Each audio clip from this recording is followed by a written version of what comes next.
C'est quelqu'un qui a connu des déchirures très profondes dans sa vie, il a pensé à se suicider adolescent, et qui quelque part a proposé une pensée, des maximes d'espérance tonifiantes et qui résultat le rendent attachant parce qu'il fait partie de ses compagnons des bons temps et des mauvais temps. Et il y a chez Maurras en plus quelque chose de l'ordre de l'espérance que je trouve merveilleux. Lorsque Maurras apprend la mort d'Henri Lagrange, il appartenait à la jeune élite de l'Action française, fondateur du Cercle Proudhon, Maurras tape d'un poing sur la table en disant « on ne meurt pas ». Et il y a chez Maurras cet aspect-là qui me touche toujours. Sur une véritable amitié pour le personnage de Maurras, sur cet homme sourd et en même temps séducteur, très drôle. On a ce texte qui s'appelle Tragicomédie de ma surdité, où Maurras parle du fait qu'il est sourd et qui en fait est extrêmement drôle à lire. Et Maurras est cet homme qui est beaucoup plus drôle qu'on a tendance la plupart du temps à l'imaginer. Il y a toute une poésie de Maurras consacrée aux femmes, qui est tout à fait inattendue et qui est assez amusante à découvrir. Maurras est un homme qui aimait inviter ses amis pour aller manger de la poutargue.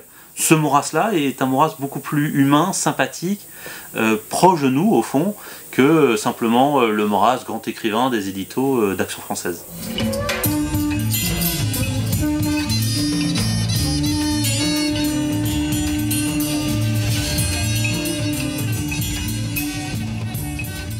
Nous organisons ce colloque Un autre Maurras, inspiré du titre du livre de notre ami Gérard Leclerc. Il paraît en 1974, donc quelques années après 68, et c'est une manière en fait que Gérard Leclerc, donc figure du mouvement royaliste, avait de relire la pensée de Maurras, de dépoussiérer sans doute Maurras. Maurras vivait toute tradition et critique, donc il ne fallait pas faire de Maurras une sorte d'idole réactionnaire, mais montrer en quoi la pensée de Maurras est une pensée stimulante intellectuellement. Le but de ce colloque, c'est d'essayer d'aller au plus près de la pensée de Charles Maurras. Et en fait, Platon explique que le travail du métaphysicien, c'est comme le boucher, c'est de découper au plus proche des articulations, de récupérer le plus de viande possible et inimaginable, de les découper le mieux possible, bref, de respecter la finesse de ce qui existe réellement et de ne pas rejeter sous les dangers ce qu'on ne mange pas, mais d'être au contraire capable de les accompagner au plus près. Imaginez, puisqu'on a parlé de Maurras toute la journée, ce que nous apporterait à Martigues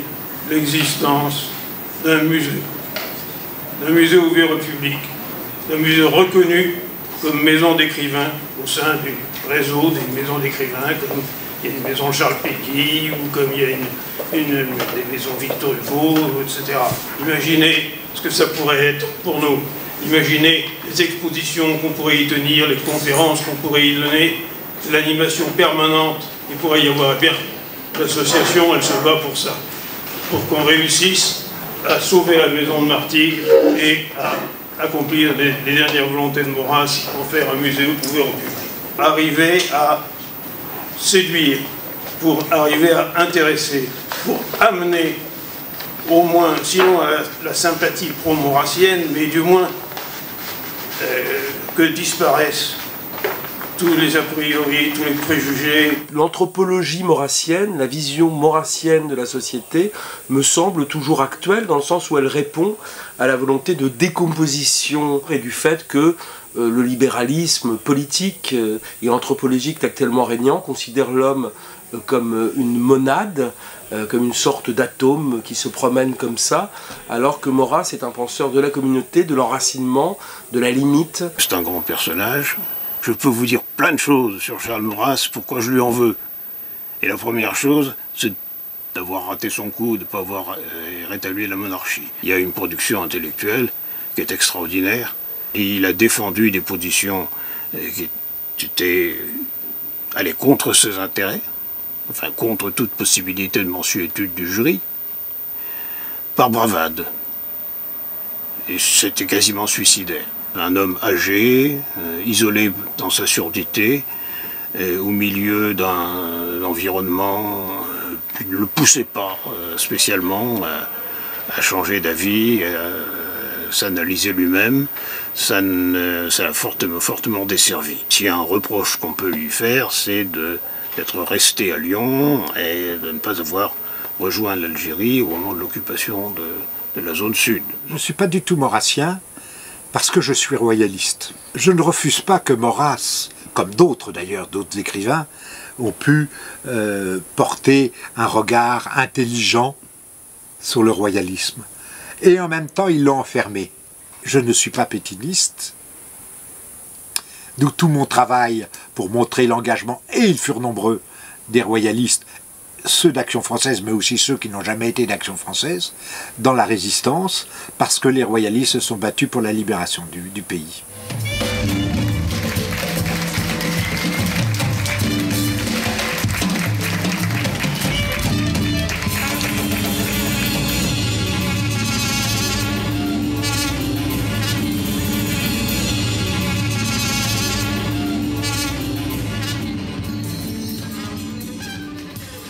Je ne sais pas si je suis le plus habilité pour vous parler de Maurras, dans la mesure où je ne cultive pas le Maurras dans mes jardinières depuis très longtemps.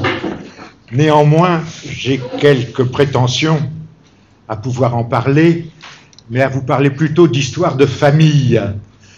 En effet, mon grand-père, Louis Gonnet, fut le premier secrétaire en 1904 de la Revue Grise, et il fut à partir de 1942 le gérant de l'Action française, et il est un des créateurs d'Aspects de la France après-guerre. Mais ce n'est pas tellement de lui dont je vais vous parler, c'est de sa fille, de sa dernière fille, Rose Isabelle Gonnet. Rose Isabelle Gonnet est une des rares personnes dont la naissance a été annoncée en une de l'Action française, en 1919. Très peu de gens, à part la famille royale, ont eu cet honneur. Madame ma mère l'a eu. Là, vous avez Louis Gonnet, vous l'avez à 15 ans, et là, vous avez la famille Gonnet, Camelot du Roi. Évidemment, toute sa famille a été Camelot du Roi. C'est tous des repris de justice, évidemment. Ils ont tous été en prison pour le roi. C'est une tradition dans la famille, il n'y a aucun problème, et nous l'assumons parfaitement. Nous sommes des repris de justice. Elle a fait aussi partie, comme toute la famille, de ce qu'on appelle des Provençaux de Paris. C'est annoncé bien évidemment dans l'Action française, quand elle est élue cigale des Provençaux de Paris en 1937-1938. Elle sera répertoriée dans l'Action française au moment de la naissance des enfants du comte de Paris, dans le communiqué qu'a envoyé l'Action française de félicitations au prince. Et là, évidemment, elle est répertoriée dans la rédaction de l'Action française. Ceci dit, pourquoi elle se retrouve dans la rédaction de l'Action française, jeune fille de 19 ans, au moment de 1940? Elle va faire donc tout le voyage de la débâcle avec le comité directeur de l'Action française. Elle fait donc le voyage, elle a 20 ans, avec Charles Maurras, Léon Daudet, Maurice Pugeot, Jacques Delbecq, et avec les membres de la rédaction du mois de juin au mois d'octobre. Ce sont les éditions qu'on a appelées les éditions de la F de Limoges. À la mort du gérant, son père est nommé en 1941 gérant de l'Action française. Je vais vous lire, j'ai fait un petit choix, parce que je ne peux pas vous lire tous les textes, il y en a beaucoup, il y a plus de 50 lettres. Je vous ai noté simplement ce qui est un peu amusant. À Poitiers, le 12 juin. Donc elle est à Poitiers. Pour l'instant, tout le monde est à l'imprimerie où j'ai tapé cet après-midi l'article de Charlot. Effectivement, ma mère utilise 3 pseudos. Quand elle parle de Maurras, elle l'appelle Charlot. Quand elle parle de Maurice Pugeot, mais ça n'étonnera personne, elle l'appelle Pupu. Hein. Et il y en a une autre, qui est une des secrétaires de l'administration, qu'elle appelle la Vipère. Pourquoi elle écrit? Elle écrit pas, elle tient pas un journal au sens d'un diariste qui écrit tous les jours. Elle a un amoureux à qui elle écrit tous les jours. Il n'y a guère que Thierry Maulnier qui soit un peu sympa. Mais qui, en bon poète, est toujours dans la lune.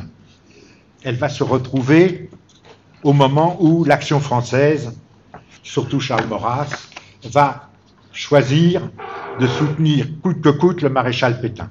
Maurras va, le 26 juin 40, envoyer un communiqué à l'agence Havas Presse pour annoncer que, évidemment, il condamne le général de Gaulle. Il faut savoir qu'à partir de cette date et jusqu'à la fin, quasiment tous les jours, l'Action française va condamner le général de Gaulle. Pas seulement Maurras, Daudet, Pujol. Au moment de la débâcle, au moment où ils vont quitter Paris, les derniers aspects, c'est ils sont, je vais être gentil, ils sont gaullistes. Maurras, Pujol, Daudet sont gaullistes. Si vous lisez les articles que j'avais repris dans mon livre sur les royalistes dans la résistance, vous verrez que pour eux, De Gaulle est le militaire de l'avenir. 8 jours après, ils le condamnent et ils ne vont cesser de le condamner. C'est cet étrange basculement, parce qu'on peut comprendre que Maurras, en 40, soit comme tous les Français derrière Pétain. Mais de là à condamner le seul type qu'ils avaient encensé comme étant le militaire de l'avenir, il y a quand même quelque chose d'assez étrange. Il y a un basculement qu'on a du mal à saisir, et ce basculement est fait à ce moment-là. Ce n'est pas, il faut bien comprendre, en 40, ce n'est pas la divine surprise, ce n'est pas encore les lois du 9-10 juillet, ce n'est pas encore toutes ces choses-là. Ça va venir. Et là, ça va être l'emballement de Maurras, où Maurras va devenir un adorateur de l'œuvre du maréchal Pétain. Alors qu'en juin 40, c'est simplement derrière le chef. Il faut savoir que De Gaulle va être condamné début juillet à la demande de Pétain. Il va être condamné par un tribunal militaire qui est dirigé par des soldats, par des généraux qui vont tous faire partie et vont organiser la résistance de l'armée et vont, pour la plupart, finir dans les camps.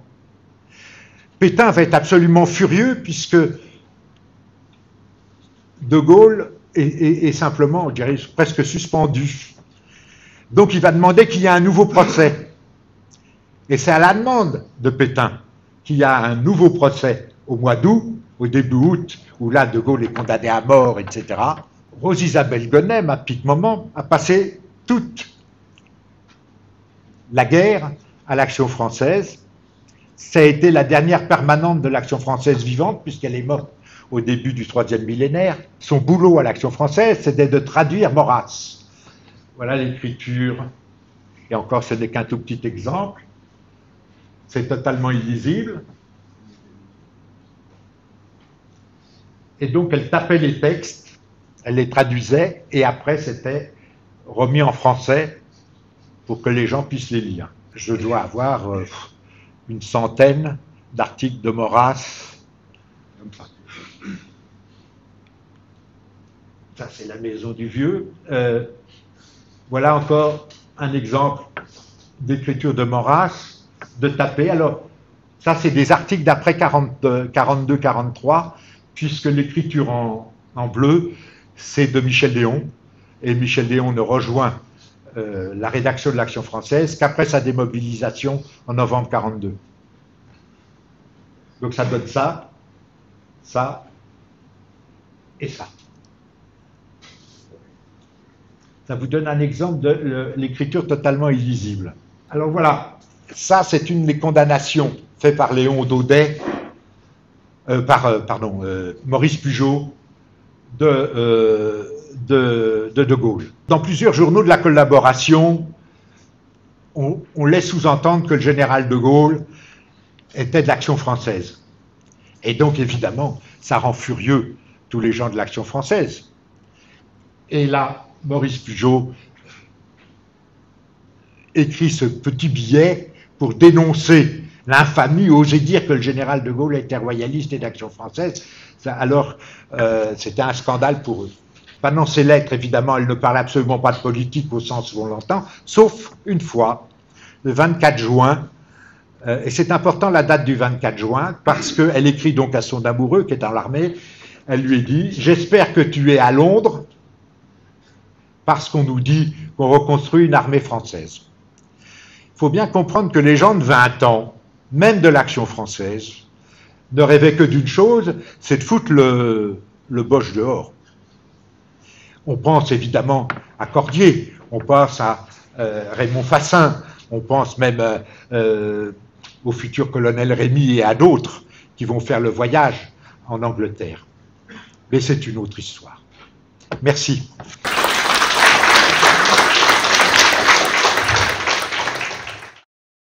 Quand on voyait Lévinas, c'était l'époque en 75-16, Lévinas c'était plus rabbin que métaphysicien. Dans son séminaire, 5-6 élèves y étaient, un juif bien sûr, de la rue Michel-Ange, un petit rabbin, et puis, comme moi, un chrétien libanais qui arrive du Liban, des l'école des pères jésuites. Et ce dialogue, je dirais même ce duel entre Pierre Boutan et Lévinas m'a énormément frappé. Tout à l'heure, j'entendais une histoire familiale extraordinaire, telle qu'elle est racontée avec des inédits dont nous attendons les publications de François Martin Floteau. À l'époque, c'était aussi une histoire familiale, parce que comme vous le savez, Pierre Boutan avait gardé dans son cœur une énorme blessure pour son accueil à la Sorbonne. Il y avait Paulin, il y avait Rousseau, il y avait François Natter, qui se sont battus, 3 titulaires de la Sorbonne, pour le faire venir. Et il arrive, et c'était une bataille pour lui. Moi qui arrivais jeune de la guerre du Liban, j'ai vu naître cette guerre, je vous dois ce témoignage parce que j'ai vu comment on l'appelait dans les couloirs de Paris 4, le rabbin éclairé qui était Lévinas, la fin de cette époque allemande de Lévinas, où Husserl, bien sûr, bien que juif, n'était pas assez rabbinique pour lui, où Heidegger, dont il connaissait bien sûr les leçons directement, puisqu'il a découvert l'existence pour jouer sur le nom de son livre, avec Heidegger et Husserl, où Lévinas voyait bien sûr la pensée allemande, qu'elle soit protestante juive avec Husserl, ou catholique, détournée par le protestantisme et le rectorat, celle de Heidegger. Il a bien vu tous les problèmes et les paradoxes qu'aujourd'hui se posent. Et quand Derrida, que nous avons eu à l'école normale, il enseignait dans la salle du cinéma, et c'était un peu du cinéma. Chaque 2 mots était intercalé d'une citation allemande, car dire vision du monde, or dire Wesen ou lebt et Weisheit, ou prononcer le mot allemand était pour Derrida comme une emprise sur les jeunes normaliens. Et dire monde de la vie ne suffit pas. C'est très beau, monde de la vie. Mais Lebenswelt, ça vous donne une sonorité d'occupation de la rue d'Ulm, comme si les charpentiers débarquaient un peu. Et les gens étaient impressionnés par cette langue.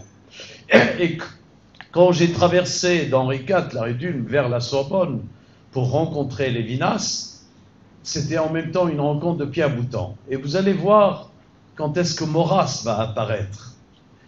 Parce que passer de Lévinas, que Derrida a absolument poussé à refuser l'élection de Pierre Boutan, à un Lévinas qui se lève en plein séminaire, et voyant que nous étions aussi dans l'amphithéâtre Guizot avec Pierre Boutan, devait dire, d'une certaine façon, Lévinas a prononcé un mot qui n'a jamais été publié, que j'ai prononcé, bien sûr, j'ai le droit de le dire, en tant que témoin, et le publier plus tard, ce que finalement, je ne suis qu'un hôte de Pierre Boutan, je suis dans son pays. Donc, Pierre Boutan me succède, et il a pris la chaire de métaphysique, celle de Lévinas, c'est vraiment le grand honneur, car je ne suis qu'un étranger. Et il y a eu plusieurs rencontres qui sont vraiment très très belles, où Derrida, Ferry, tous ceux qui ont signé dans Le Monde cet article unique, pour dire que finalement, Pierre Boutan, attention, c'est un théoricien de la droite extrême, de l'antisémitisme d'État, et sa place n'est pas à la Sorbonne. Pour un normalien, brillant, agrégé docteur, avec Gabriel Marcel dans son jury, on ne peut pas dire que Pierre Boutan, camelot du roi, bien sûr, n'avait pas tous les titres et toute la légitimité d'y être. Et c'est là où commence le dialogue, c'est que le départ de Lévinas vers la synagogue, quelque part, ses écrits talmudiques, qui étaient d'une grande profondeur, rue Michel-Ange, où je le revoyais avec des étudiants juifs, on voyait un autre Lévinas. C'est comme si la phénoménologie presque a disparu, elle a fondu dans ses glaces pour retrouver le vrai rabbin qu'il était. Et bien que Heidegger, dans ses cahiers noirs, comme on l'appelle aujourd'hui, n'arrête pas de dire « mon maître Husserl ressemble à ses ancêtres », c'est-à-dire à cette attitude rabbinique de prendre un texte et de le remodeler, et on a considéré ça comme un antisémitisme de la part de Heidegger. Mais en fait, il a bien vu que les recherches logiques, l'homme qui va reprendre Descartes, qui viendra au début du siècle, vers 1927, faire les méditations cartésiennes, et il verra tout le monde, sauf le philosophe qu'il fallait voir. Il verra les positivistes, et là je m'approche de Maurras. Mais il ne verra pas Henri Bergson, exclu, exilé au Collège de France, où il fera une œuvre qui marquera non pas seulement les marquises, les baronnes et les clochards de son amphithéâtre du Collège de France, mais toute la France. Et Pustel de Coulanges a eu raison de défendre cet étranger polonais et anglais et lui donner la parole, parce qu'il y avait le spiritualisme métaphysique, il y avait la métaphysique de la conscience et l'idée de la durée qui vont sauver Charles Maurras, et là j'arrive à mon sujet, du positivisme d'Auguste Comte. Les paradoxes de cette lettre, et j'aurais bien aimé avoir une comédienne parmi nous, une lectrice de cette lettre extraordinaire, écrite en prison en février 52, quand Charles Maurras, et nous avons des inédits de sa prison que Michel Déon m'a confiés, et qui sont d'une grande beauté. Maurras, dans sa cellule de prison, nous avons connu au Liban des cellules syriennes, écrivait des vers latins pour sa mémoire, des centaines de vers par cœur. Et quand Michel Déon m'a montré ces vers, c'est vraiment incroyable comment cet être a vécu presque comme un moine cette œuvre intérieure où, je dirais, pour annoncer le premier des paradoxes, le paradoxe du catholicisme extérieur et du catholicisme intérieur. Et vous savez que Maurras, qui a beaucoup souffert d'avoir perdu la foi, a opté pour un catholicisme extérieur pour sauver la France du désordre qu'il détestait, même si ce désordre portait le nom des États fédérés de la République. Mais quand vous regardez la manière dont le catholicisme extérieur va devenir intérieur chez lui, et on peut dire que finalement, un peu de lumière pour nos yeux, que l'accent de cette lettre écrite à Pierre Boutan, que vous connaissez tous, elle est à voir de plus près. Et elle pose le premier des grands paradoxes dans la pensée maurassienne.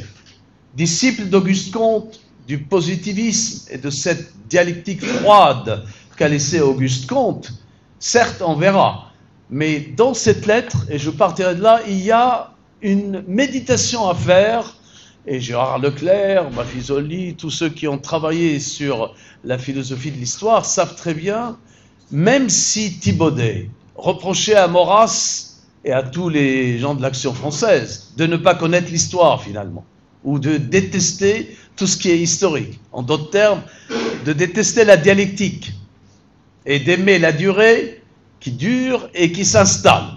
D'où l'attraction de Charles Maurras, et mon Dieu qu'il a raison, et beaucoup de catholiques ne comprennent pas ce que Maurras a compris, la durée du Vatican et la stabilité du pape, juste après la réflexion du grand Joseph de Maistre sur la papauté. Voilà ce qu'il dit à ses disciples terribles qu'était Pierre Boutan, parce que Gérard Leclerc le sait très bien, il s'entendait avec tout le monde, Pierre Boutan, sauf avec les gens de l'Action française à la fin, sauf avec les siens. C'était normal, les fils, la famille est le lieu de la passion et de la douleur. Nous bâtissons l'arche nouvelle, catholique, classique, hiérarchique, humaine, où les idées ne seront plus des mots en l'air, ni les institutions des leurs inconsistants, ni les lois des brigandages, les administrations des pilleries des gabegies, où revivra ce qui mérite de revivre. En bas les républiques, en haut la royauté, et par-delà tout les espaces, la papauté. Je crois que c'est Alfred de Vigny qui a écrit pour eux « Vos autres surdités permet de contempler l'être intérieur ». Et je dirais que la fin de la dialectique de Maurras, c'est que son passage du catholicisme extérieur, le génie de Rome, au catholicisme intérieur, que celui qui l'a appelé à la fin de sa vie dans sa cellule, ces vers écrits par cœur, que Michel Déon m'a montré avant de partir, des centaines de vers par cœur, pour attendre les premiers pas entendus du Messie. Je vous remercie tous. Je suis, à vrai dire, un Candide. Bien sûr, j'ai, comme tout un chacun, les 4 tomes de l'œuvre capitale et je m'y plonge régulièrement, mais vraiment sans être, de quelque manière que ce soit, un spécialiste, mais je dis bien un Candide. Personnellement, je considère que toute œuvre authentique, et là-dessus, je ne l'oublie pas, heideggerien, c'est véritablement un chemin de pensée. Et de la même manière, je rappelle, il est important de le dire, puisque c'est quelque chose que l'on a tendance à oublier en France, c'est que la vraie pensée est toujours quelque chose qui est de l'ordre de la question. Quand Aristote, par exemple, va faire la distinction entre la philosophie et la doxa, il rappelle, et j'insiste toujours là-dessus, puisque cela me paraît important, au-delà des systèmes qui nous envahissent, qu'il faut poser bellement des questions.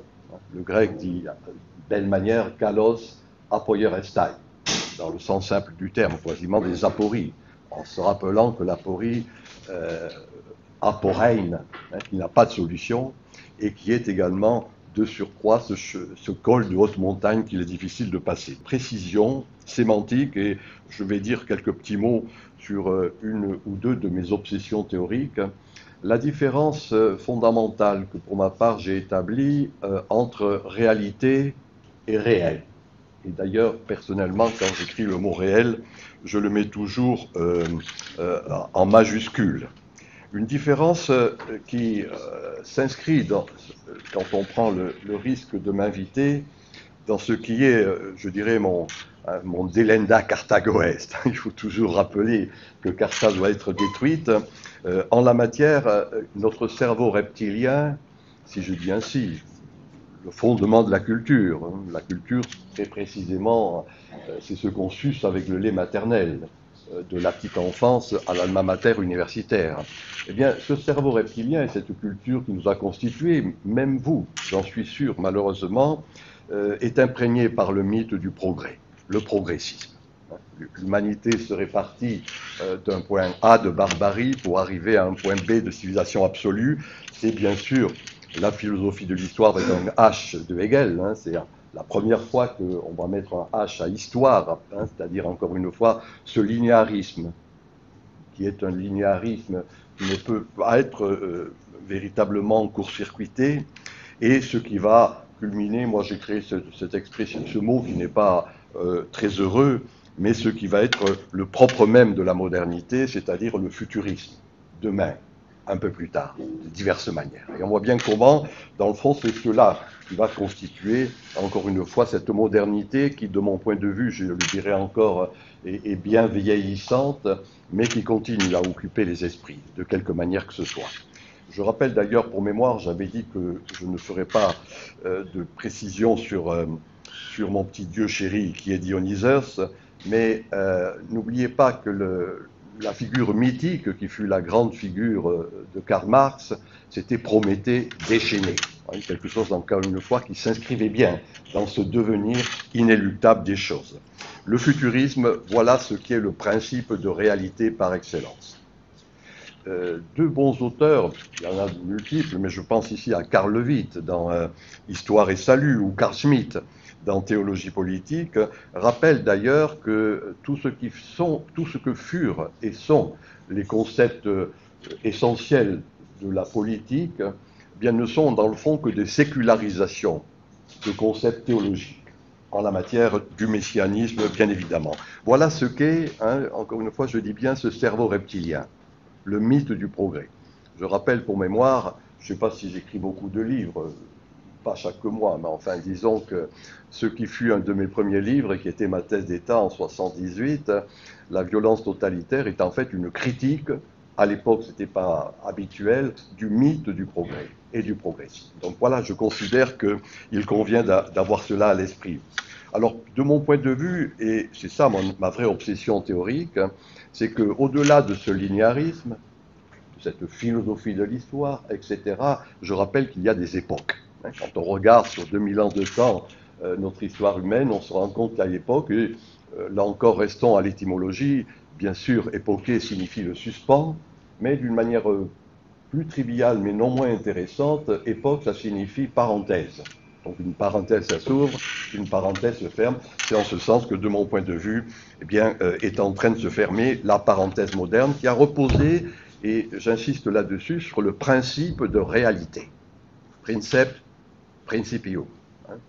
Principe, c'est ce qui fait le fondement.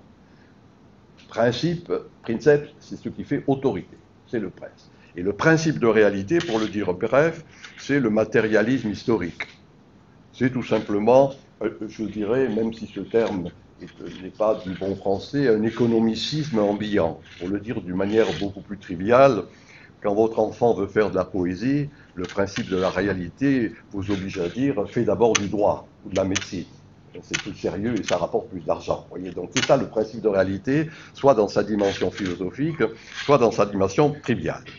Alors que le pré- et le post-moderne, puisque je suis de ceux qui considèrent que nous rentrons dans la post-modernité, qui à bien des égards va rejouer toutes les valeurs de la pré-modernité, difficile à dire, mais à mon sens, si je reprends ici un titre de Nicolas Berdaïev, je crois qu'il y a un nouveau Moyen-Âge en gestation actuellement, mais qui est, de mon point de vue, quelque chose qui est le fondement même de la postmodernité.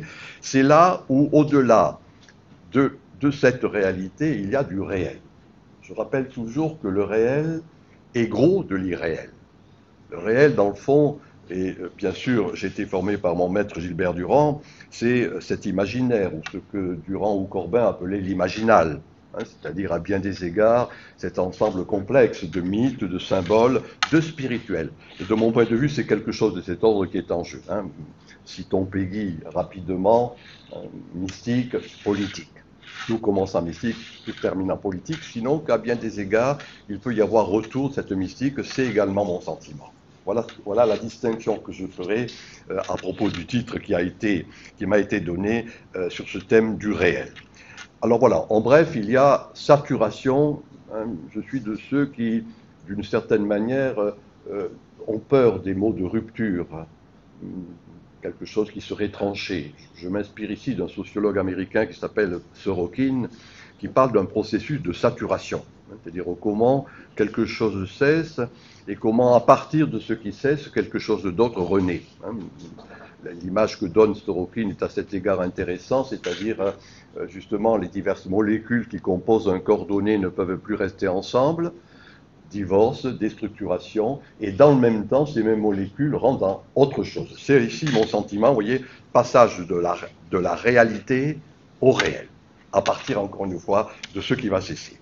Alors, le corollaire de cela, et c'est ici, je dirais, l'idée essentielle que j'ai développée tout au long de mes livres. Vous vous souvenez de ce que dit Heidegger, s'inspirant en cela de Nietzsche, quand il dit « on a une pensée unique » ou « une unique pensée ».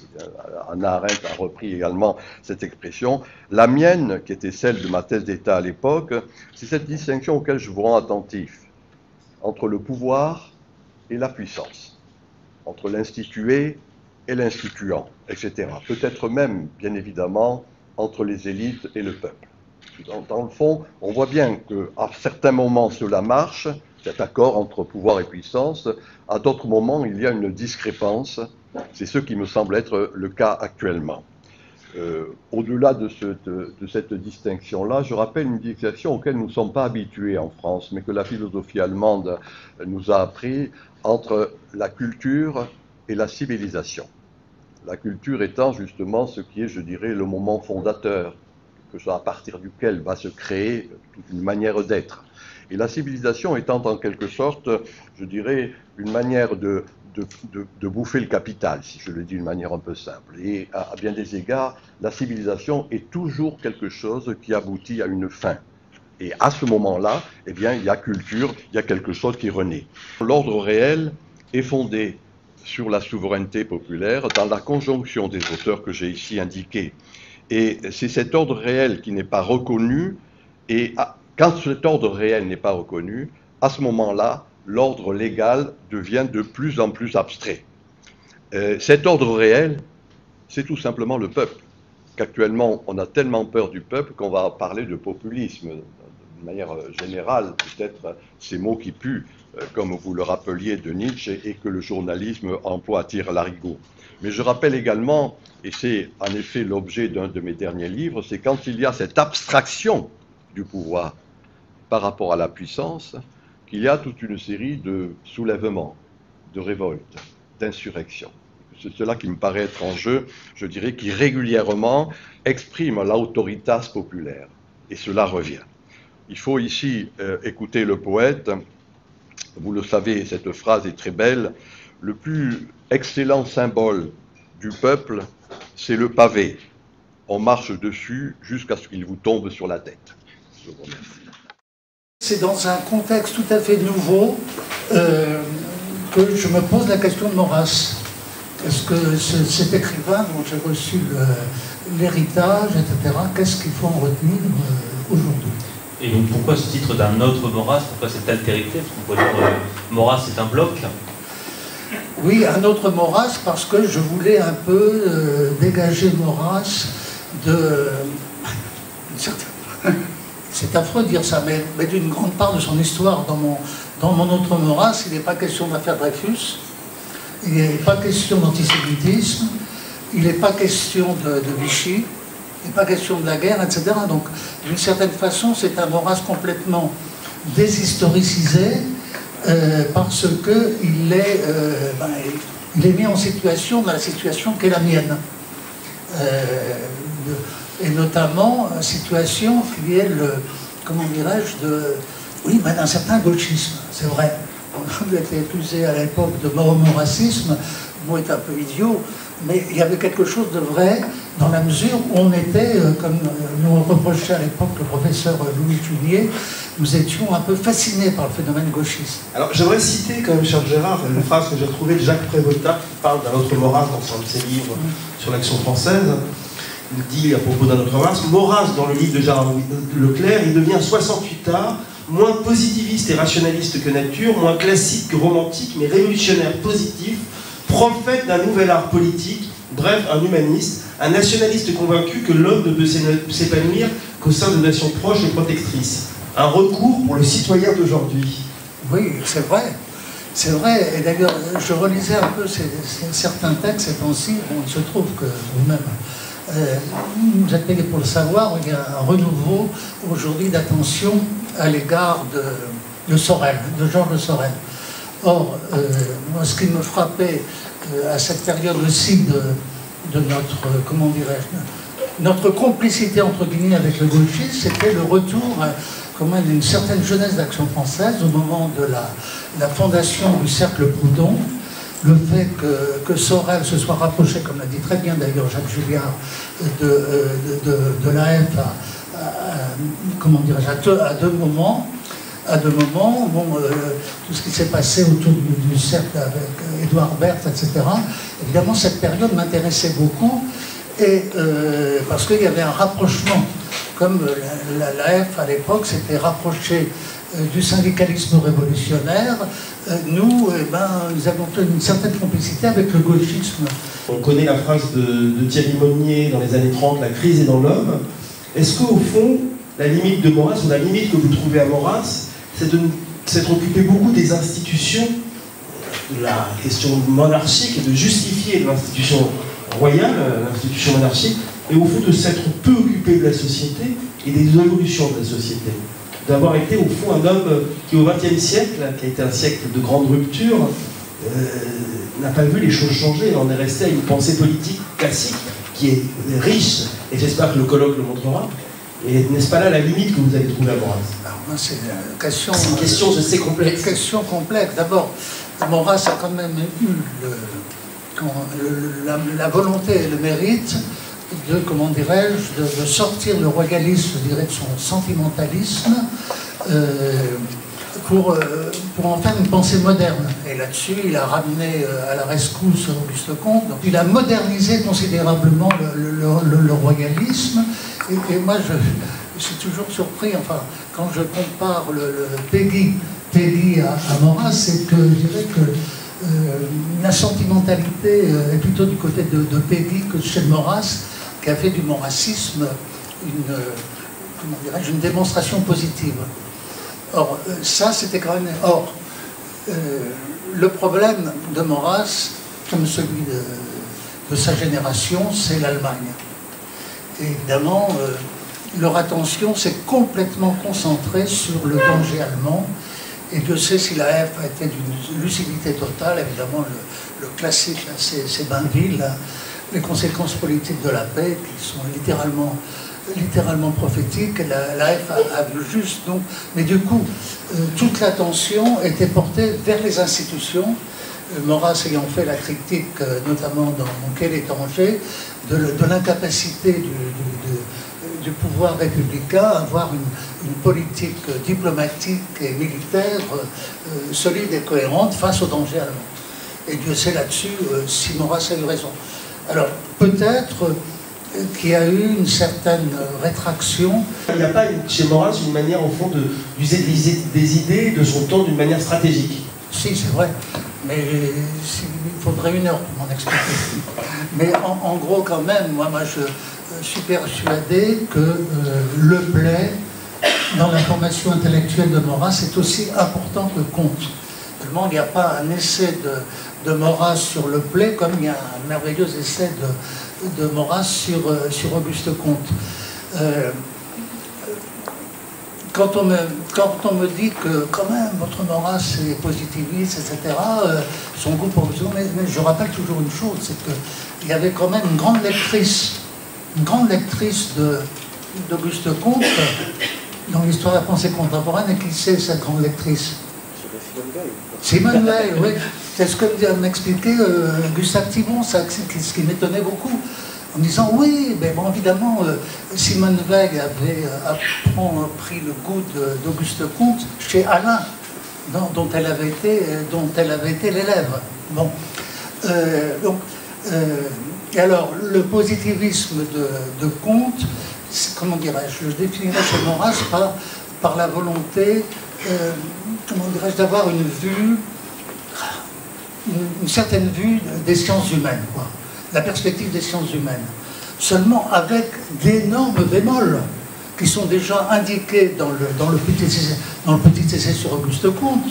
Quels sont ces bémols? D'abord, Maurras n'a jamais cru comment dirais-je, aux trois âges, la théorie des trois âges qui est fondamentale chez Auguste Comte, passage de l'âge religieux à l'âge métaphysique et à l'âge religieux. Maurras n'y a jamais cru. Deuxièmement, Maurras n'a jamais cru à la religion d'humanité. Troisièmement, Maurras n'a jamais cru à une morale positiviste. Là-dessus, en disant la morale positiviste n'a jamais été faite. Et d'ailleurs, si on doit parler en termes de morale, en fait, il faut retourner en fait au christianisme, au catholicisme, dit-il.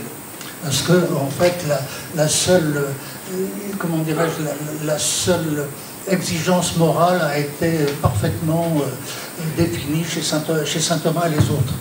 Et par ailleurs, on pourrait voir avec une certaine malice que l'itinéraire de Maurras, en fait, a consisté un peu à tuer Auguste Comte. Pourquoi? Parce que, précisément, à la religion positiviste, Maurras n'a cessé d'opposer le bienfait du catholicisme. À mon sens, dans une apologétique d'une force, je trouve, extraordinaire. Et moi, une apologétique qui m'a beaucoup aidé en pleine crise de l'Église. notamment dans les années post-conciliaires, où vraiment l'Église était en crise, et Maurras insistait sur l'importance de cette institution, et qu'il fallait tenir à toute force à cette institution. Alors évidemment, la grande opposition qu'on a fait à cette apologétique maurassienne, en disant c'est pour Maurras, comment dirais-je, c'est une religion sans le Christ.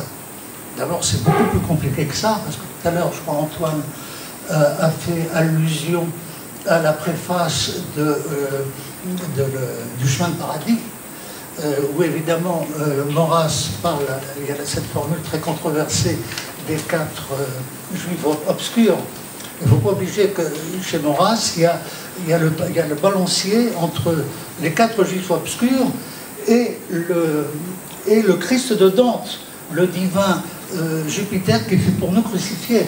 À l'époque, il n'a pas fait, c'est le moins qu'on puisse dire, fait preuve d'un grand philosémitisme, et où il évoque, où il change un peu ses idées, notamment sur le judaïsme, et notamment sur l'Ancien Testament. Et alors ça, c'est intéressant, je pense que c'est bien, parce que ça va dans le sens absolument, oui. Vous parlez de ce texte. Là, il y a un truc très important, c'est qu'en fait, Maurras avait répudié son anti-judaïsme religieux.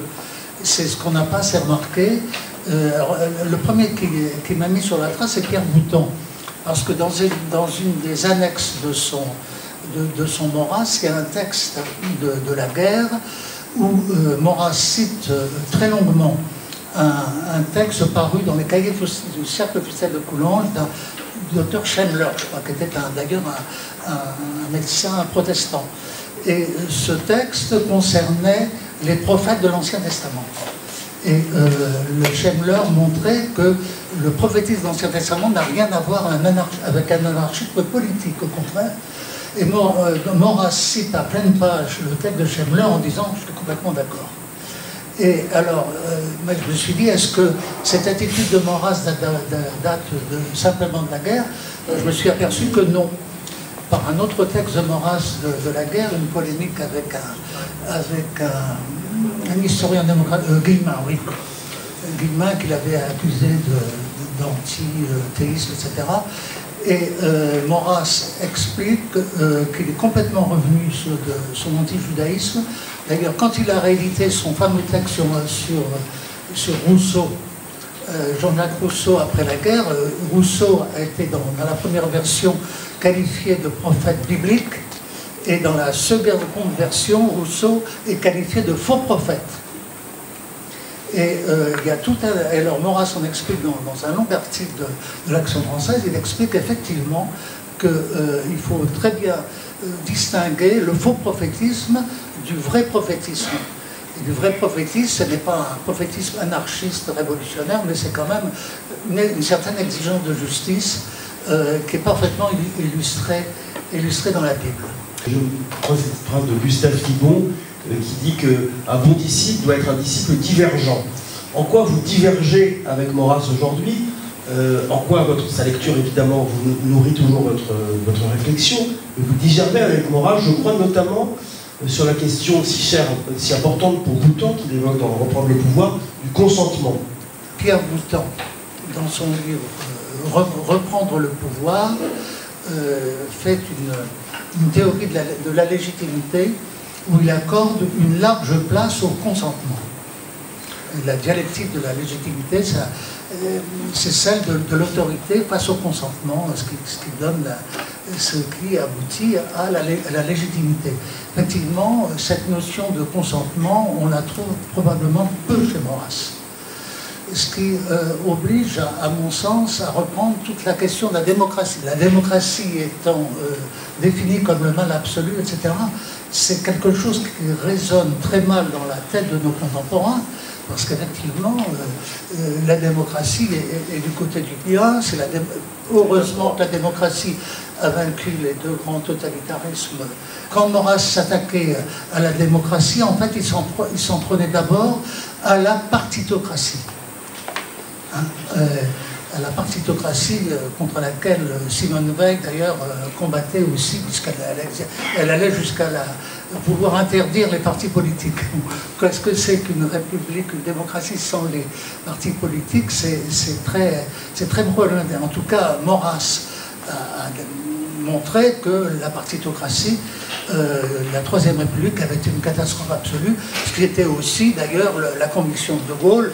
Il faut lire le premier chapitre des mémoires de guerre du général de Gaulle. La pente, en fait, c'est la reprise exacte de la, comment dirais-je, de la critique maurassienne de la Troisième République.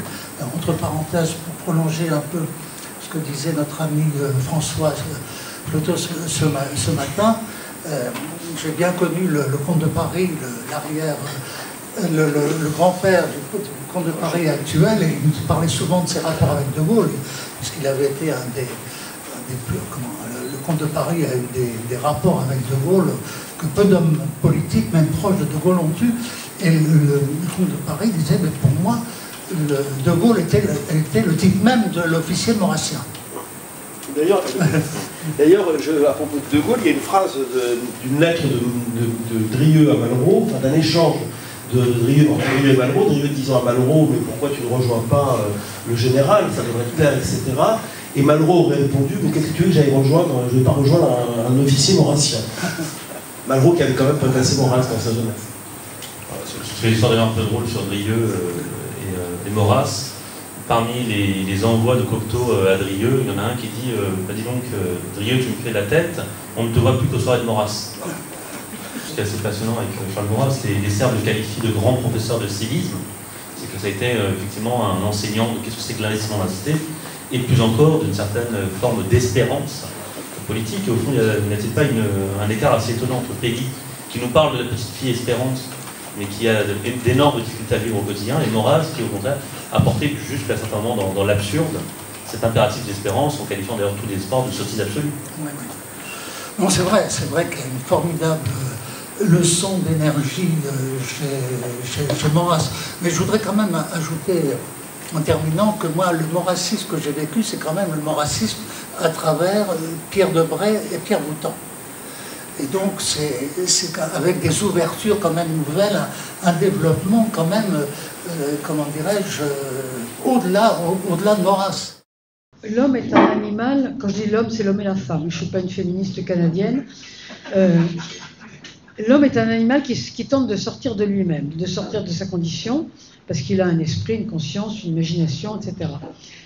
Et comme il a en plus une conscience morale qui lui fait imaginer meilleur qu'il n'a, forcément, eh bien, il court sans cesse à quelque chose qu'on peut appeler l'émancipation, naturellement, avec plus ou moins d'ardeur, selon les cultures. Pour le conservateur, la question est, que faut-il et que peut-on conserver? Depuis la Première Guerre mondiale, le monde est devenu fragile et flottant, car tout change en permanence. On ne peut plus compter, alors c'est ce que disait Zweig un peu avant la guerre de 14, on ne peut plus compter ni sur la stabilité des fortunes, ça c'est vrai, ni sur la stabilité des établissements, ô combien, ni sur la stabilité des mœurs, alors là oui, ils ont toujours existé les non contemporains. Déjà chez Ovide, souvenez-vous que le pauvre Ovide était plein de douleur quand il pensait au temps passé, et ces non-contemporains, il les appelait les ruminatores. Vous voyez tout de suite ce que ça signifie. Des gens qui ruminent. Ce sont des gens qui sont en désaccord avec leur monde et qui ne s'y sentent pas bien. La préférence pour la monarchie chez Maurras n'est pas une affaire de dynastie ou de régime, je crois. C'est la conviction que l'autorité politique est un type d'autorité paternelle. Autrement dit, c'est le choix de prendre parti pour Platon contre Aristote. Il faut se souvenir que Platon vivait à l'époque des désastres démocratiques et qu'il cherchait un autre type de pouvoir. Aristote, son élève, commence sa grande Politica, son texte sur la politique, par une critique de Platon. Une société politique, dit-il, n'est pas du tout une grande famille. Il y a entre les deux, entre une société politique et une famille, une différence de nature. Dans Mes idées politiques, page 298 de la première édition, au commencement de la royauté nationale, par-delà le phénomène de protection et de patronage, il faut placer d'abord un fait aussi complet, aussi primordial, aussi digne de vénération et d'admiration que possible, le fait de force, qui est aussi un fait d'amour, le fait de nature, qui est aussi un acte de volonté, la paternité. Les rois de France ont été les pères de la patrie. Maurras est confiant dans la nature, donc, et il voudrait que les œuvres de l'homme soient calquées sur la loi naturelle. La monarchie, c'est le régime naturel, puisqu'il apparaît tout seul à l'aube des temps, ce qui est vrai, et puisqu'il ressemble à la famille, qui est la communauté naturelle. On peut dire la seule communauté vraiment naturelle. Il est instinctif. Il est donc la politique naturelle. La question de savoir si la société civile est une famille relève de la question de l'égalité des citoyens. Le conservateur est quelqu'un qui pense qu'on ne peut pas revenir en arrière, même si on le voulait. Par ailleurs, il pense que les changements, en plus, ne sont pas forcément mauvais. Le conservatisme, c'est le souci de découvrir les limites de nos actions et de nos engagements, des limites qui sont posées par l'éthique, et aussi par la simple condition humaine et par la réalité de notre monde. C'est celui qui croit que la réalité n'est pas un nuage. Le conservateur est celui qui croit au monde, qui veut le monde et qui cherche à le protéger. Hier, 9 juin, c'était l'anniversaire de l'élection ou de l'entrée de Charles Maurras à l'Académie française, en 1938. La critique du romantisme n'est pas une innovation maurrassienne. Déjà adversaire résolu des poètes parnassiens et symbolistes, Maurras reprend à son compte les critiques de ses prédécesseurs ou de ses contemporains, mais il les radicalise en donnant à ce qui n'était jusque-là qu'une querelle littéraire une dimension politique et militante. Il est par ailleurs très proche de Pierre Lasserre, qui fut le premier critique littéraire de l'Action française et qui s'employa dès 1902 à donner de lui le visage de la Renaissance classique.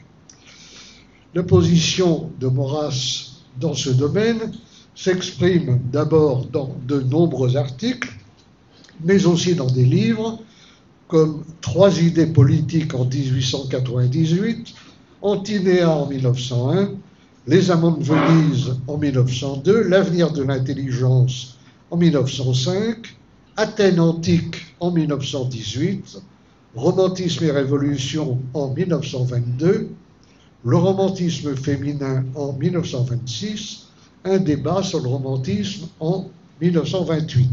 Vous voyez par cette simple énumération que c'est une préoccupation constante chez Maurras. C'est sans doute dans son approche psychologique du romantisme, telle qu'elle se donne à lire dans son essai sur George Sand et Alfred de Musset, où il soutient la thèse de la perversion de l'amour par la sentimentalité, avec des formules comme « l'amour de l'amour tue l'amour » ou bien « pour bien aimer, il ne faut pas aimer l'amour », que Maurras, souvent brutal dans sa dénonciation du romantisme, fait preuve, au contraire, de la plus grande finesse. Avec ce livre, comme l'a écrit Pierre Boutan, Maurras ne prenait pas pour objet une erreur littéraire, ni une déviation politique, mais exactement une erreur de l'âme, une division ou une décomposition de l'esprit. Pour Maurras, comme pour bien d'autres avant lui, le romantisme, c'est en effet d'abord la religion du sentiment subjectif et même du sentiment tout court.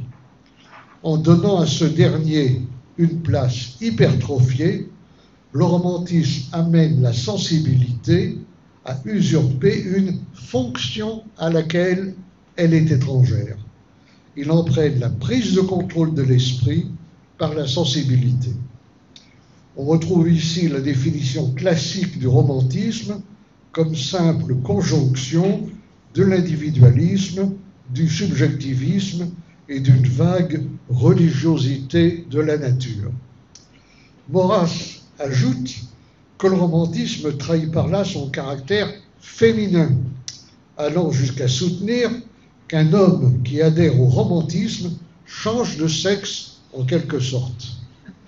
Remarque prémonitoire. Il n'est jamais question aujourd'hui que de sentiments, écrit-il dans sa préface au Chemin de paradis. Les femmes si brisées et humiliées par nos mœurs se sont vengées en nous communiquant leur nature. Tout s'est efféminé, depuis l'esprit jusqu'à l'amour, tout s'est amolli. Quand il s'en prend au romantisme féminin, Maurras sait très bien ce que peut contenir de redondance pareil syntagme. Si le romantisme est déjà féminin en son essence, le romantisme féminin en est nécessairement une sorte de concentré. Cette approche psychologisante du romantisme conduit vite à une approche clinique où le romantisme est d'emblée posé comme une pathologie. En fin de compte, les romantiques ne sont que des malades à la sensibilité égotique exacerbée. C'est en cela que Rousseau représente à lui seul le romantisme intégral, comme le disait Pierre Lasserre. Rien dans le romantisme qui ne soit de Rousseau, rien dans Rousseau qui ne soit romantique. Pour Maurras également, Rousseau illustre à la perfection un romantisme considéré comme l'insurrection de la sensibilité individuelle contre les lois de la raison et la vérité objective de l'ordre naturel, qui se définit moins par l'intensité des sentiments que par la dissociation pathologique et sentimentale de la hiérarchie normale des facultés humaines. Bref, le romantisme, pour Maurras, je le cite, c'est l'insurrection de l'individu sensible contre les lois de la raison, l'apothéose du désordre intérieur, donc l'héritage direct de Rousseau. Jean-Jacques Rousseau ne serait qu'un de ces fameux lins que dénonçait Proudhon. Mais Maurras ne se borne pas à dénoncer le sentimentalisme des romantiques ou à poser le romantisme comme le contraire du classicisme, terme qu'il emploie d'ailleurs assez peu, préférant parler de classicité ou de tradition classique. Il s'emploie aussi à donner à cette opposition un ancrage historique et géographique. Comme chez Pierre Lasserre ou Louis Reynaud, le romantisme est pour lui germanique en son essence, ce qui lui interdit d'incarner les plus hauts idéaux de l'humanité. Si les romantiques sont étrangers à l'esprit français ou à la tradition française, comme il le dit, c'est qu'ils ont fait l'heure des valeurs barbares venues de l'autre côté du Rhin. Ce sont, dit-il, de mauvais Français. Maurras, on le sait, en tient pour la filiation des 3 R, réforme, romantisme, révolution. Ces 3 mouvements, à ses yeux, n'en font qu'un. Au cours de ce siècle, écrit-il, la démocratie d'une part, le protestantisme libéral de l'autre et le romantisme du troisième côté dégradèrent les 3 caractères fondamentaux de la civilisation en Europe, l'esprit classique, le sentiment catholique et la monarchie. Ici, il faut bien le dire, Maurras ne fait pas dans le détail l'opposition entre romantique et anti-romantique, n'a jamais atteint en Allemagne le degré d'intensité qu'elle a pu avoir en France, et que le schéma linéaire d'une Allemagne romantique totalement opposée à une Allemagne classique est lui aussi erroné. La même absence de sens des nuances se constate quand il assimile le romantisme à la Révolution.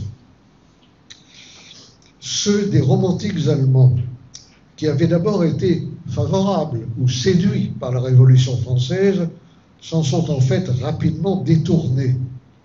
C'est le cas par exemple de Büchner, de Hölderlin, de Heinrich von Kleist ou du jeune Schlegel. Quant à l'influence de Rousseau, elle n'a pas du tout été celle que décrit Maurras. Ce que Rousseau a le plus influencé en Allemagne, ce n'est pas du tout une pensée révolutionnaire, entre guillemets, ou héritière des Lumières, mais au contraire, une pensée qui a trouvé chez lui des motifs de s'opposer aux philosophes des Lumières. Le romantisme en Allemagne s'est en fait mis le plus souvent au service du nationalisme ou du conservatisme, en même temps qu'il s'est affirmé de façon fort peu féminine comme un formidable réservoir d'énergie. L'expression est de Dominique Wenner. Pour Maurras, le sentiment exalté par le romantisme dérive inéluctablement vers l'individualisme. Or, en Allemagne, le trait dominant du romantisme politique n'est pas l'individualisme, mais au contraire l'organicisme. Ce dont les romantiques font le plus grand cas, c'est de l'âme collective, de l'esprit du peuple, le fameux Volksgeist. Avec Friedrich Schlegel, Novalis, Franz von Baader ou Zacharias Werner, avec le cercle théologique constitué au début du XIXe siècle autour de Clemens Maria Hofbauer, de Joseph Goeres et de Karl von Vogelsang, chez ce qu'on appelle les jeunes conservateurs, les Jung Conservative, le grand partisan du romantisme est le viennois Ottmar Spann, qui publie en 1921 un livre intitulé Die wahre Stadt, c'est-à-dire l'État vrai. Le premier livre de lui qui a été traduit et publié en France à l'initiative de l'un de ses amis, Pierre Lynn, qui était traducteur de l'allemand et par ailleurs banquier, et de Jacques Maritain, avec lequel il était à ce moment-là en relation. Maritain dirigeait une collection aux éditions Valois et a fait paraître ce livre de Schmitt dans une traduction, il faut bien le dire d'ailleurs, assez médiocre. Et le livre n'a pas eu beaucoup d'audience. Alors, que dit Schmitt dans son livre sur et contre le romantisme? Pour développer son argumentation, Schmitt rompt avec l'approche conservatrice du romantisme pour se situer dans la filiation de Hegel. Il s'inspire par ailleurs ouvertement d'auteurs français, notamment des auteurs contre-révolutionnaires, à propos desquels il écrit « Il voyait dans le romantisme la conséquence de cette dissolution inaugurée par la Réforme qui mène au XVIIIe siècle à la Révolution française et que parachève au XIXe siècle le romantisme et l'anarchie. Telle est l'origine, poursuit-il, du monstre à trois têtes, réforme, révolution, romantisme. » L'allusion à Maurras est très claire, ce qui ne doit pas étonner.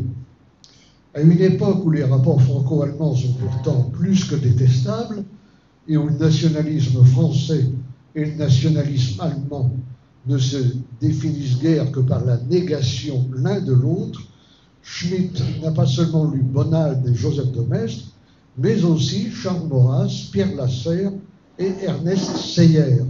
Il semble même s'être abonné à l'Action française, dont il est un lecteur régulier.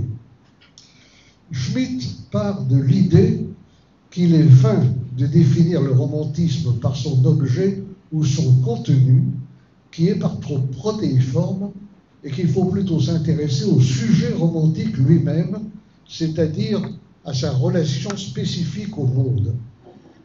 Prenons l'exemple d'Adam Müller et de Friedrich Schlegel, il affirme que le romantisme s'enracine dans une exaltation inconsidérée du moi.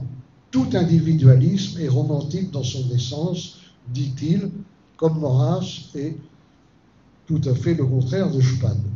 Dans une subjectivité sans borne, héritée de la philosophie rousseauiste de la nature et de la notion de moi chez Fichte, qui pousse à substituer au monde fini des réalités concrètes le monde infini des possibilités abstraites. D'où les rêveries esthétisantes des romantiques sur un Moyen-Âge idéalisé, qui n'est, dit-il, qu'une belle fantaisie poétique. Romantisme égale individualisme, moi, etc. Mais l'analyse de Schmitt s'avance aussi sur un autre terrain qui n'est pas celui de Maurras. C'est l'idée que le romantisme est impolitique, pour reprendre une expression de Julien Freud. Il ne comprend pas ce qu'est la politique, il s'enthousiasme en suivant ses sentiments dans une occasion ou une autre. Alors, Carl Schmitt résume son analyse dans cette définition canonique du romantisme comme occasionnalisme subjectivé. Formule un peu compliquée, qu'est-ce que ça veut dire? La définition de l'attitude romantique, écrit-il, se détermine le plus clairement par le concept assez particulier de l'occasio. L'occasio nie le changement de causa, c'est-à-dire la soumission à une causalité objective et calculable, et par extension la soumission à une norme. C'est un concept dissolvant, car l'occasionnel est incompatible avec tout ce qui donne conséquence et ordre à la vie et au devenir. J'ai donc proposé, conclut-il, la formule suivante: le romantisme est un occasionnalisme subjectivé, ce qui signifie que dans le romantisme, le sujet romantique traite le monde comme un prétexte ou une occasion de sa production romantique. Alors, je l'indiquais à l'instant, on voit tout de suite que la critique de Schmitt rejoint sur un certain nombre de points celle de Maurras. Tel est le cas lorsqu'il affirme que le romantisme est essentiellement un subjectivisme et qu'il existe un lien direct entre romantisme et libéralisme.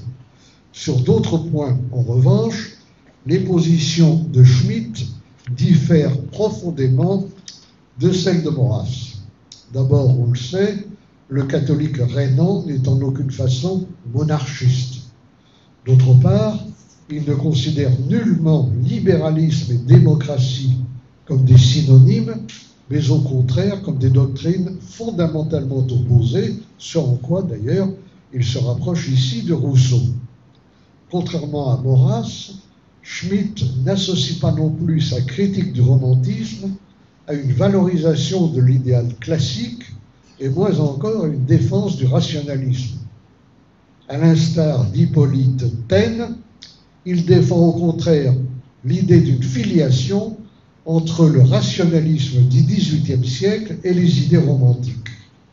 Par ailleurs, loin de partager l'admiration de Maurras pour Descartes, il montre sans peine que le cartésianisme correspond à une étape capitale du recentrement sur le moi. Le cogito ergo, écrit-il, renvoya l'homme à un procédé interne et subjectif, à sa pensée, plutôt qu'à la réalité du monde extérieur. On notera enfin qu'il critique comme foncièrement impolitique la nostalgie réactionnaire et le repli sur le passé, qui ont comme conséquence directe d'éloigner de tout réalisme politique au point d'en devenir bientôt l'ennemi. Je dirais pour finir que même en Allemagne, on le voit, il n'y a pas d'unanimité sur l'interprétation du romantisme. Dans les années 30, Maurras verra tout naturellement en Hitler le dernier avatar en date du romantisme, en même temps qu'un émule de Rousseau. Et pourtant, c'est le très anti-romantique Carl Schmitt qui se ralliera en 1933 au régime nazi, et c'est le très pro-romantique Ottmar Spann qui se verra proscrit par le Troisième Reich. L'antiromantisme de Charles Maurras soulève en effet bien des interrogations, l'une d'elles, relevée par de nombreux auteurs, est d'ordre psychologique. En excommuniant le romantisme au nom du classicisme, Maurras n'aurait-il pas exorcisé une tendance de sa propre nature? La passion avec laquelle il s'en prend au romantisme ne suggère-t-elle pas que le sentiment joua chez lui un rôle d'autant plus grand qu'il le réprimait et le masquait en affectant de déduire tout son système de la seule raison? Albert Thibaudet, qui regrettait que Maurras soit entré en politique au lieu de rester le grand critique littéraire qu'il fut à ses débuts, et qui n'a pas hésité à avoir en lui un individualiste retourné, a été l'un des premiers à soutenir cette thèse en s'appuyant sur les premiers écrits du chef de l'Action française, notamment les contes philosophiques recueillis en 1895 dans le Chemin de Paradis, parmi lesquels La Bonne Mort, où il faisait l'éloge du suicide, et sur des dilections littéraires de jeunesse, Lamartine, Hugo, Baudelaire, Verlaine, Nerval, qu'il s'appliqua ensuite à abjurer. Maurras, dit Thibaudet, était alors d'un riche tempérament qui semblait prédisposé au règne de l'anarchie et de la passion.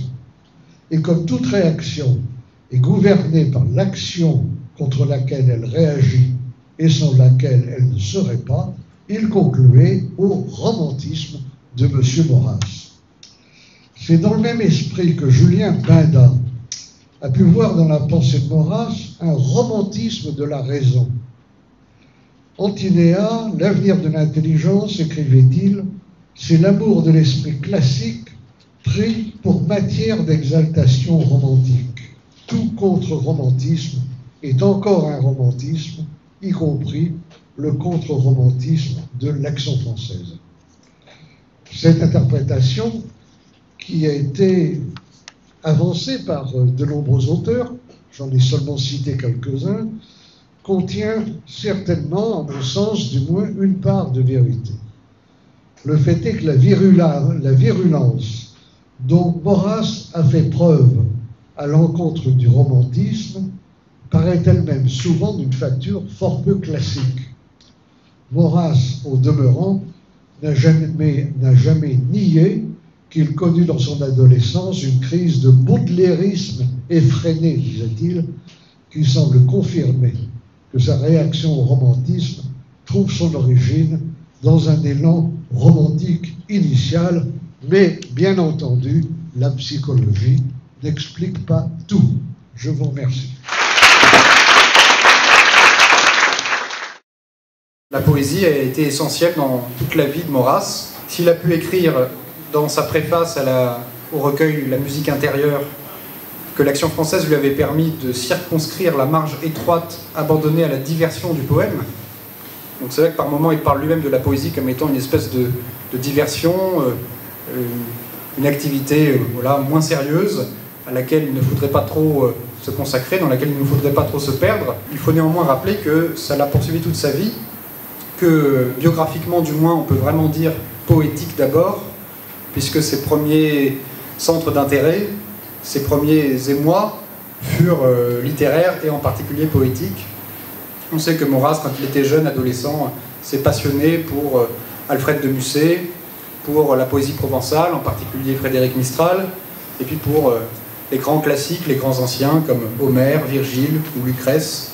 La poésie, son amour de la poésie, a en bonne partie déterminé son engagement politique. Et en un sens, c'est par amour de la poésie que Maurras est devenu le grand théoricien politique que l'on connaît, et c'est en un sens grâce à la poésie qu'il est devenu monarchiste. Ce qui est à l'origine de l'engagement de Maurras, c'est la défense justement des particularités régionales contre la République centralisatrice, jacobine, qui veut tout uniformiser.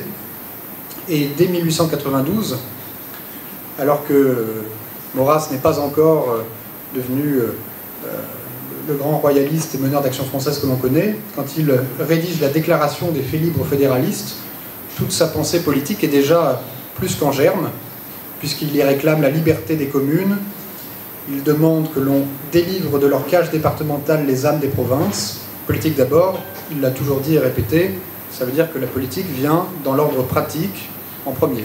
C'est le moyen nécessaire pour arriver à aboutir à la fin qui est la nôtre. Et la fin, elle, n'est pas spécialement politique. La fin est plutôt, au contraire, justement, de défendre la culture, de défendre la beauté, les grandes vérités éternelles. Donc, en un sens, la fin de la politique, la finalité de la politique, c'est la poésie. Maurras aimait peu Nietzsche, c'est surtout, et d'abord parce que Nietzsche avait le malheur d'être allemand. Il ne l'était pas complètement, hein, puisqu'à la fin de sa vie, Il aimait bien rappeler qu'il n'y avait qu'une seule culture qui était la culture française, et Nietzsche pour fonder l'Allemagne, etc. Donc ça le rendait quand même un peu sympathique à Maurras, mais bon, il était quand même encore trop allemand. Et puis Maurras était aussi un peu méfiant en raison des récupérations qui étaient faites de Nietzsche à l'époque. C'est-à-dire que Nietzsche était soit récupéré par les Allemands pour en faire une espèce de prophète du nationalisme conquérant germanique, soit récupéré par des gens comme André Gide, qui en faisaient un peu un penseur anarchiste, individualiste. Donc Maurras, à mon avis, était plus gêné par ces lectures dominantes à l'époque de Nietzsche que par Nietzsche lui-même, qu'il n'avait peut-être pas beaucoup étudié, beaucoup médité dans le texte. En tout cas, bon, voilà, il résume un peu tout ce qui le dérange chez Nietzsche dans plusieurs articles, notamment un article de 1903 qui a été repris dans Quand les Français ne s'aimaient pas, où il y a quelques jugements assez sévères, où il dit qu'on devrait brûler une moitié de Nietzsche comme inutile et l'autre comme dangereuse. Donc bon, il est assez radical par moments, et en gros il lui reproche de partir un peu dans tous les sens, de ne pas avoir du tout une pensée bien organisée, bien structurée, et il reconnaît quand même qu'il a des bons côtés, parce qu'il est antidémocrate, anti-moderne, même un peu anti-allemand dans sa période de maturité, mais il dit, bon, en gros on n'avait pas besoin de lui pour savoir tout ça, on a déjà nos maîtres, on a déjà Aristote, saint Thomas d'Aquin, Bonald, de Maistre, on n'a pas spécialement besoin de Nietzsche en plus. Donc voilà, il est un peu sévère. Quand même, il ne le rejette pas entièrement, hein, puisqu'il admet qu'il peut être utile, qu'il peut être une espèce d'auxiliaire, un rabatteur, quoi, qui peut attirer certaines personnes vers la tradition. Et il a cette formule, pour résumer un peu, il dit « Sans sympathiser avec Nietzsche, nous pûmes entrevoir que le barbare avait du bon. » Alors il est généreux. S'il l'appelle barbare, bon, c'est parce qu'il prend un peu tous les Allemands pour des barbares. Et c'est aussi parce qu'effectivement, Nietzsche a ce côté, comme on le disait, assez désorganisé dans sa pensée. C'est plein de petits aphorismes qui ne sont pas forcément organisés dans un système, dans un tout très cohérent. Et puis parfois, Nietzsche s'emporte, il peut être assez lyrique, tout en critiquant lui aussi le romantisme, il est un peu romantique. Donc, comme Maurras le formule à nouveau, il dit que Nietzsche est un anarchiste à la fois captif et maître de l'anarchisme qu'il a dans le sang, un romantique acharné à se délivrer du romantisme. Propos qui d'ailleurs, c'est amusant, pourrait s'appliquer en partie à Maurras lui-même. Donc les deux ne se sont évidemment pas rencontrés, et Maurras se méfiait de Nietzsche, mais ils se ressemblent plus que Maurras ne voulait bien l'admettre. Mais voilà, ce qu'il lui reproche quand même à Nietzsche, c'est d'avoir été un peu trop irrationnel, un peu trop anarchiste. Et comme Maurras le dit encore une fois, cette fois dans sa préface au Chemin de Paradis, Nietzsche a fini par devenir fou, alors que lui, Maurras, a tenté les triomphes de la raison. Il faut unir l'apollinien et le dionysiaque, la passion et la raison. Et de ce point de vue-là, Maurras serait plutôt d'accord, parce que quand il critique le romantisme, il ne critique pas le sentiment en soi ou la passion en soi, mais il dénonce l'excès de passion, l'apologie démesurée de la passion déstructurée, qui n'est pas organisée, qui n'est pas ordonnée, mais ce n'est pas la passion en elle-même qu'il critique. Et donc finalement, il pourrait tout à fait se retrouver dans cette idée nietzschéenne d'une nécessaire alliance, d'une nécessaire union de l'apollinien et du dionysiaque. Une porte de gloire, Ariane me manque, et je n'ai pas son fil. Comment croire, Seigneur, pour une âme que traîne son obscur appétit des lumières du jour? Seigneur, endormez-la dans votre paix certaine, entre les bras de l'espérance et de l'amour. Merci. L'agonie de Cosmopolis, un livre dont je connais un petit peu la question de l'utopie et la dystopie, je n'avais jamais entendu parler. Et donc je me suis rué dessus, et non seulement je me suis régalé en le lisant, et j'espère que peut-être on aura la possibilité de le rééditer, mais en plus j'ai trouvé des choses extrêmement intéressantes sur Maurras, sur les catholiques à l'époque de la crise entre l'Action française et le Vatican, sur les jésuites, sur plein de choses tout à fait passionnantes qui se trouvent dans ce livre. Je vais parler de ce livre-là sous cet angle particulier qui est, au fond, qu'il s'agit d'une dystopie jésuite et anti-maurassienne. Catholique, sociale, patriote, nataliste et colonialiste, mais surtout farouchement anticommuniste, anti-plutocratique et anti-musulmane, l'agonie de Cosmopolis correspond donc parfaitement au genre dystopique. Une dystopie de droite, dirions-nous. Mais avec quelque chose en plus, qui fait son originalité, sa bizarrerie, tout en l'inscrivant dans le grand débat qui anime alors les catholiques de France. Ce quelque chose, c'est, de plus que tout ça, c'est son anti-maurassisme, aussi radical que paradoxal. Donc deux parties, anti-maurassisme radical, anti-maurassisme paradoxal. La bizarrerie, disions-nous à l'instant, car que vient faire Maurras dans cette galère? Dans ce roman qui décrit la prise de pouvoir sanglante par une alliance d'agitateurs communistes, de politiciens véreux, de pétroleux anarchistes, de travailleurs immigrés et d'intellectuels juifs. C'est tout simple. Laissant entendre le père Bessières, cette révolution à venir, qui nous menace, n'est autre que la révolution du paganisme. De ce paganisme antichrétien dont Maurras aurait été, on y arrive, le prophète et le diffuseur. Maurras est en effet omniprésent dans ce livre, ne serait-ce qu'en raison du choix du lieu où se situe l'action, qui n'est évidemment pas l'effet du hasard. Pour le français moyen de l'époque, et a fortiori pour le lecteur catholique ou monarchiste, Martigues, l'étang de Berre et bien sûr le chemin de paradis qui revient sans cesse sont indissociables de l'œuvre de Maurras. Tout particulièrement ce dernier, puisqu'il s'agit non seulement, comme vous le savez bien, du lieu où se trouve la maison familiale, mais également du titre de son premier ouvrage important, celui justement où se trouve l'essentiel des textes condamnés par Rome en 1926 et ayant conduit à la mise à l'index de l'Action française. Bessières est loin d'être un inconnu pour Maurras et pour l'Action française. C'est en effet 11 ans plus tôt que Monseigneur Penon, dans une lettre du 29 juin 1916, avait signalé à Maurras l'un de ses textes. Je cite, « Avez-vous vu dans les études des pères jésuites un article d'un père Bessières intitulé « Âme nouvelle » où l'on constate la profonde action exercée par vous sur une pléiade exceptionnellement intelligente, loyale et héroïque, la plupart ont été tués à la guerre, de jeunes maîtres de nature supérieure, passés du socialisme antimilitariste à l'AF et par l'AF au catholicisme intégral, et le principal d'entre eux à la ferveur. Il y a, conclut Penon, de quoi répondre aux injustes et sots préjugés contre l'Action française. Les articles parus dans la revue Études vont être réunis en un volume qui porte le même titre, Âme nouvelle. Cet ouvrage, préfacé par l'académicien maurassien René Bazin, primé par l'Académie française en 1921, est de très loin l'ouvrage le plus connu du père Bessières. En 1929, quand paraît l'Agonie de Cosmopolis, on en est à la 12e édition, tout de même. Par ailleurs, on peut noter qu'en 1917, à la sortie, l'éditeur avait tenu à faire paraître une publicité dans l'Action française. Quant à Maurras, il a fait de ce livre et de cette conversion dans les tranchées un élément important de son discours, et du discours qu'il tient depuis lors aux catholiques. Charles Maurras, prophète caché de la future révolution judéo-bolchévique,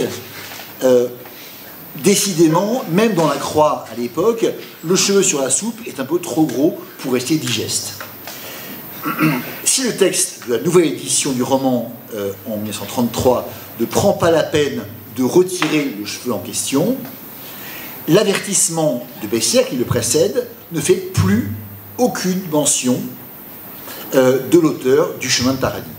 Il se contente de rappeler les menaces, la Russie, le Mexique esclavagiste, leurs orgies sanguinaires, et d'insister sur la source unique de cette apostasie des masses, de ce retour à la barbarie, de ce triomphe de l'égoïsme, le culte de Mammon, qui a heureusement suppléé la lecture de Charles Maurras. Bessières se réconcilia-t-il une douzaine d'années plus tard avec Maurras, lorsque, sous la double égide de Pie XII et du maréchal Pétain, il publia dans un recueil collectif un article intitulé « Plaidoyer pour la terre » et un autre qui s'intitule « Qu'attendent nos femmes chrétiennes ?» pour faire des gosses. Là, l'histoire ne le dit pas. Le curieux roman du père Bessières, écrit José Vincent dans l'article de La Croix de 1930, est un roman à idées. Je ne dis pas un roman à thèse, genre faux, que les plus belles intentions ne peuvent guère arriver à rendre supportable. Mais peut-être est-ce ainsi qu'il a été perçu. Ce qui expliquerait pourquoi, je cite toujours José Vincent, seule la presse catholique et encore a signalé le livre. Nombre de journaux dits d'information littéraire, en revanche, n'en ont pas pipé mot. Dans l'avertissement qu'il rédige pour une nouvelle édition en 1933, Bessières évoque, quant à lui, les colères intéressées suscitées par son roman, auxquelles on fit expier les plus cruelles vérités de l'encyclique, et qui, dit-il, a connu l'index laïque, chacun son tour. Et de fait, jusqu'à aujourd'hui, pendant près d'un siècle, cette dystopie catholique est demeurée quasiment inconnue, ce qui est regrettable parce que je vous ai raconté, mais aussi parce que, pour le reste, on peut considérer qu'il s'agit d'un des grands textes du genre, et que par conséquent, il serait opportun de le rééditer et ensuite de le lire. Je vous remercie.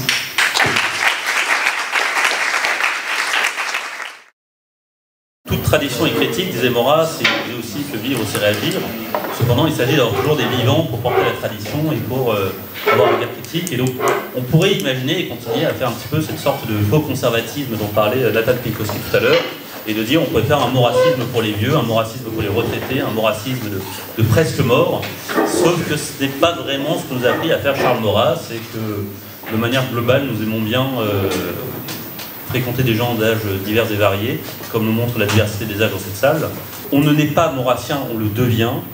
Comment, à certains égards, vous avez pu devenir un peu maurassien? Ma révélation en fait de Maurras, je pourrais la mettre en parallèle avec une espèce, un phénomène comme on peut avoir par exemple avec la découverte de l'œuvre de Wagner. Je me souviens, c'est une lettre de Baudelaire que Baudelaire avait écrit à Wagner en lui écrivant et en lui disant que la découverte de sa musique avait été une véritable révélation. Pour le coup, moi c'est vrai que la découverte de certains textes de Maurras ont été pour moi, j'ai pas été non plus jusqu'au bout à m'engager au sein de l'Action française et à devenir royaliste, mais c'est vrai que c'est par le cheminement et la lecture de plusieurs des textes de Maurras que j'ai fait de la pensée de Maurras, donc un de mes maîtres. Quel texte en particulier? Alors le premier, ça a été Antinéa. Alors là, on est plutôt dans le côté esthétique, c'est plutôt, le côté classique, le côté moderne contre antique, ce genre de choses. Donc là, ça a été la première expérience. La deuxième, ça a été au niveau de la géopolitique, en fait. Ça a été la découverte et la lecture du livre de Kiel et Tanger. Donc là, et en plus, ce qui m'a en plus le plus touché, c'est que moi, j'avais aussi une certaine filiation gaulliste. Et j'ai reconnu en fait certains présupposés qu'il y avait déjà dans la pensée de Maurras qu'on avait pu retrouver ensuite dans la politique gaullienne. Et enfin, le troisième texte, c'est bien évidemment la politique naturelle. Donc là, c'est vrai que ça a été aussi pareil, un certain, pas bouleversement, mais comment dire, une certaine remise en cause de mes considérations anthropologiques que je pouvais avoir. Donc là, c'est vraiment le côté retour avec la cellule de base au niveau de la famille, ce genre de choses. Et c'est vrai que Maurras, pour moi, a été sur ces plusieurs points, donc le côté esthétique, le côté anthropologique et le côté géopolitique, une révélation et une remise en cause de mes doctrines de base. Le pinacle, entre guillemets, de cette association qu'on a pu avoir entre un certain royalisme et un certain syndicalisme révolutionnaire à l'époque, c'est le Cercle Proudhon en 1911, en 1913. Alors même si, ce qui est assez drôle, c'est que Sorel comme Maurras vont garder une certaine distance critique. C'est plutôt Georges Valois, Henri Lagrange, qui mourra au combat, qui était quelqu'un vraiment d'assez exceptionnel. Pour vous, il y a une intersectionnalité entre du Cercle Proudhon. Moi j'aimerais qu'il y ait un cercle Proudhon nouveau, sous de nouvelles formes qui circulaient. En fait, moi je suis plutôt sur la thèse de Fabrice Boutillon, je ne sais pas si vous voyez qui c'est un historien qui a fait une thèse assez intéressante qui montrait très bien qu'à partir de l'affaire Dreyfus, on a donc tous les mouvements socialistes, anarchistes, syndicalistes qui vont être, comment dire, rattrapés par la gauche. Donc aujourd'hui, on fallait entre guillemets faire un espèce de bloc de gauche, entre guillemets, je mets des guillemets, contre justement la force de réaction qui était représentée à l'époque justement par Maurras. Et Sorel, justement, ce qui était intéressant, c'est qu'il s'était mis dans ce bloc de gauche avec Jaurès, alors que c'était des gens, au début de l'affaire Dreyfus en 1894, des gens qui disaient c'est une chicane de bourgeois, on ne s'en mêle pas. Et justement, la gauche avait réussi à, comment dire, à rattraper ces oies égarées. Et ensuite, le deuxième ralliement, c'est au moment de l'Union sacrée. Quand on voit un peu tous les délires du libéralisme dans son expression globale, c'est-à-dire économique ou évidemment philosophique, plan social, sociétal, je pense que oui, quand on lit Maurras, cette pensée holiste, je pense qu'on a vraiment quelque chose à apporter à la société, à la réflexion aujourd'hui et aussi à l'action politique. Merci.